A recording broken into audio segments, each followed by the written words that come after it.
Olá, meu amigo, minha amiga, estamos de volta com mais um Portal do José, hoje com muitos acontecimentos importantes aqui no Brasil e também com algumas cenas e situações que irei compartilhar aqui com vocês, que nos mostram de um modo bastante positivo de como foi importante, como foi fundamental o seu, o meu, o engajamento de milhões de brasileiros para ajudar a remover do poder central aqui do nosso país uma gente tão má, uma gente tão bandida, uma gente tão sem escrúpulos como a gente viu acontecer aqui no nosso país. No entanto, eles estão aí espalhados em muitas instituições, sobretudo dentro do Parlamento brasileiro, tentando produzir cada vez mais situações para envenenar, mentindo para a sociedade brasileira. Mas ainda bem que a gente tem esse nosso espaço aqui, a gente pode jogar luzes sobre essas criaturas e desmascarar as suas estratégias. Bom, é o que eu farei aqui com vocês hoje, trazendo uma série de informações, mas antes de mais nada, quero convidar você que está chegando agora ao nosso portal e não nos conhecia, para que você se engaje aqui no nosso portal.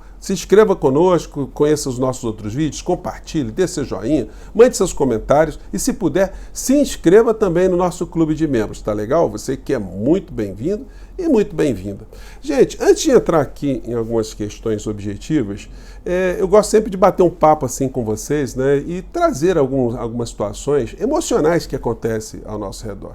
Eu estou falando isso porque quando eu vi algumas cenas hoje, eu tive um sentimento muito esquisito, daqueles que a gente tem quando você se flagra numa situação de ter contratado um serviço, ter confiado numa pessoa para realizar uma tarefa, ter contratado uma empresa e de repente tudo dá errado. O serviço é mal prestado, você é lesado, você sofre um pequeno golpe, um constrangimento e você, quando busca a explicação, você recebe pela frente uma explicação absolutamente estapafúrdia ou um comportamento cínico de quem deveria te prestar algum tipo de satisfação, simplesmente não te dá satisfação alguma. Bom, você tem várias possibilidades para agir ali naquele momento. Você pode virar as costas, tocar a bola, nunca mais voltar para aquele assunto, aquele serviço, ou simplesmente você pode entrar com uma ação judicial para querer algum tipo de reparação e dar uma lição em quem te causou mal, né? Mas vendo essa gente do bolsonarismo que atua no parlamento aqui no nosso país, nas redes sociais, é um negócio impressionante. Você fica querendo reclamar com alguém, né? E aí fica difícil. E como a gente não tem muito com quem reclamar, a gente tem que fazer desse nosso espaço aqui uma ferramenta para fazer com que essas pessoas caminhem todas para o lixo da história, para a gente poder conversar racionalmente sobre as situações aqui no nosso país, né?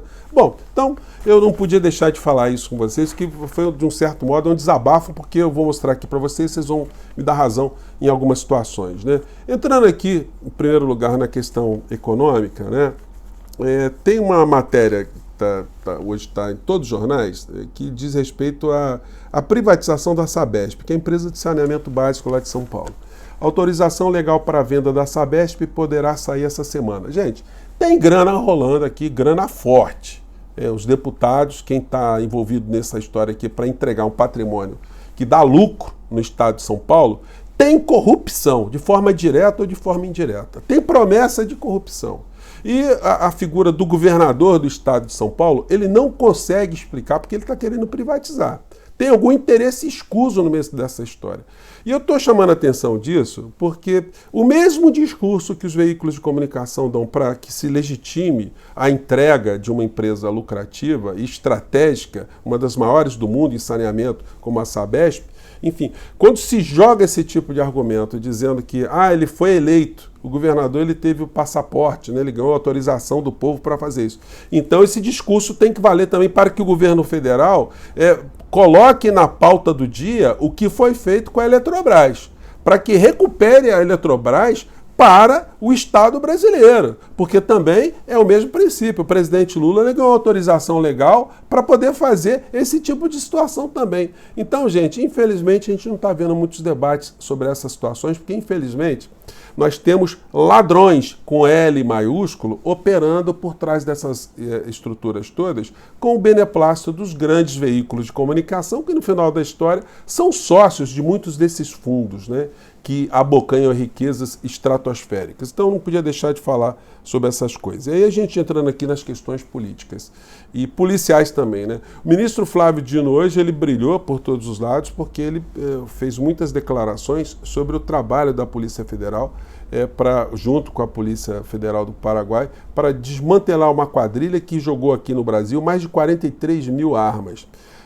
Só o carregamento que eles apreenderam hoje tinha mais de 2.500 armas. É um negócio impressionante, fuzis, todo tipo de armamento, né? Então isso foi desbaratado, é um golaço, né? Às vésperas aí do ministro Flávio Dino ser sabatinado lá no Senado Federal. Bom, ele vai ter muita coisa a falar, inclusive sobre esse assunto, né? Que vão questionar a prática dele à frente do Ministério, enfim. E a gente vai ter certamente muitos embates interessantes ali. Bom, ao mesmo tempo que essa coisa toda se deu, a gente tem essas notícias aqui. Bolsonaro informa a STF que vai viajar para a Argentina para a posse de Milei. Quem diria, hein? Tendo que prestar satisfação ali ao ministro Alexandre de Moraes, né?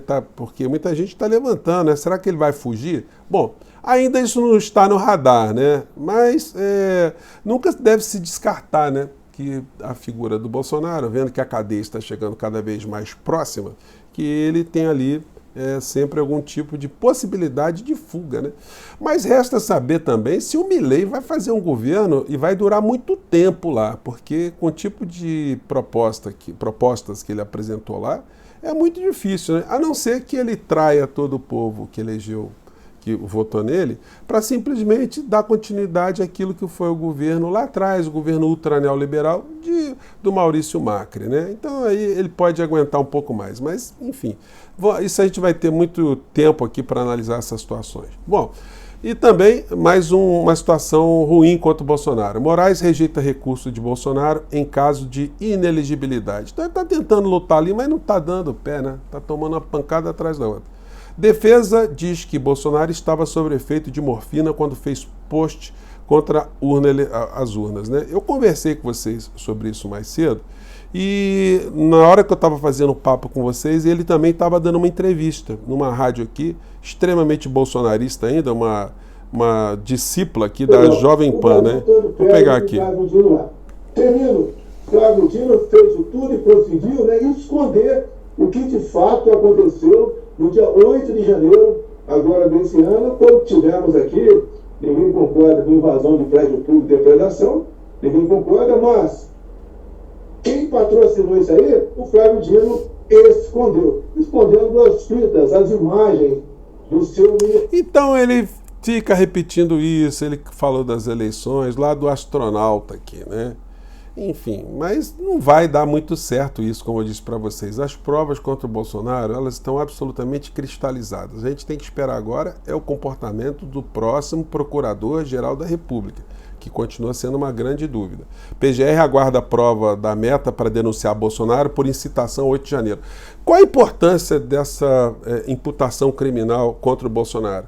Embora a pena desse crime aqui, específico desse caso aqui, não seja muito alta, uma vez condenado, ele perde a condição de réu primário. E aí, gente, as próximas condenações já são mais cabeludas, né? Esse é um ponto fundamental. Por isso que os advogados dele não querem nenhum tipo de condenação, né? E aqui o editorial do Estado de São Paulo: é hora de aprumar a PGR, a preocupação deles também. Espera-se que, sob nova direção, a PGR volte à normalidade institucional. Isso é, dedique-se à sua missão constitucional e não à defesa do interesse de outros que não seja o interesse público. Bom, e aí vamos aguardar e vamos cobrar, né? Bom, aí a gente mudando um pouco de assunto para entrar aqui no universo cão, eu sou obrigado a dar razão ao ministro Flávio Dino nesse post aqui que o clã Bolsonaro reproduziu, onde o ministro Flávio Dino diz que pior do que enfrentar qualquer tipo de crime é enfrentar essa doença chamada bolsonarismo, porque é uma doença criminosa que tem efeitos concretos nas nossas vidas, né? Vamos ver aqui que o vídeo aqui que o próprio clã está reproduzindo. Vamos lá. Mais afetos negativos. Ser contra o bolsonarismo, contra o fascismo, contra a extrema-direita. Olha, eu fui juiz, julguei traficante de droga, julguei assaltante de banco.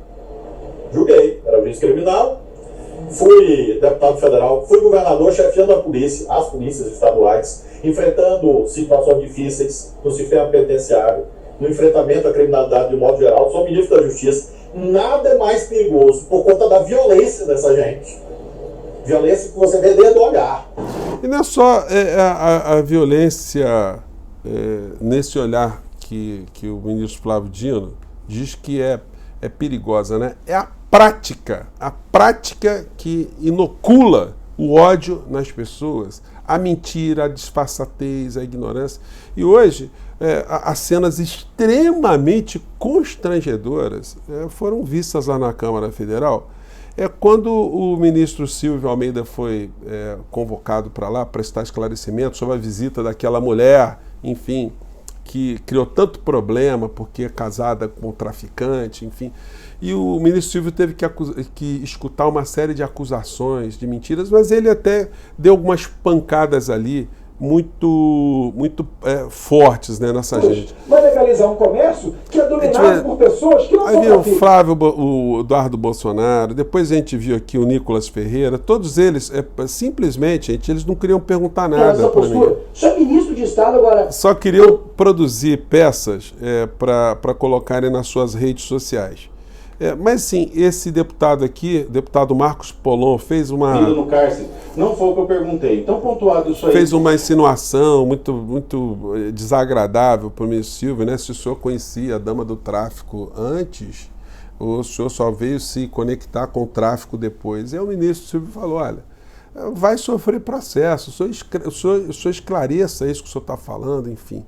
Mas, como eu já disse para vocês algumas vezes, eu acho que está faltando, assim, no governo Lula, debates entre os ministros para poderem compreender como é que se enfrenta criminosos, pessoas vigaristas, sem escrúpulos. E aí tem que ter posições assim muito firmes, muito contundentes.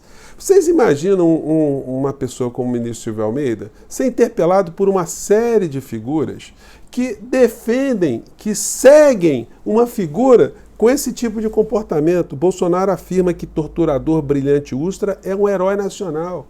Então, quando o Flávio Bolsonaro, Dudu Bananinha, quando alguém, o Nicolas Ferreira, qualquer bolsonarista viesse falar alguma coisa sobre direitos humanos, isso tem que ser jogado na testa. Vem cá, qual é a autoridade do senhor de falar de direitos humanos quando o senhor segue uma pessoa que defende a tortura, torturador?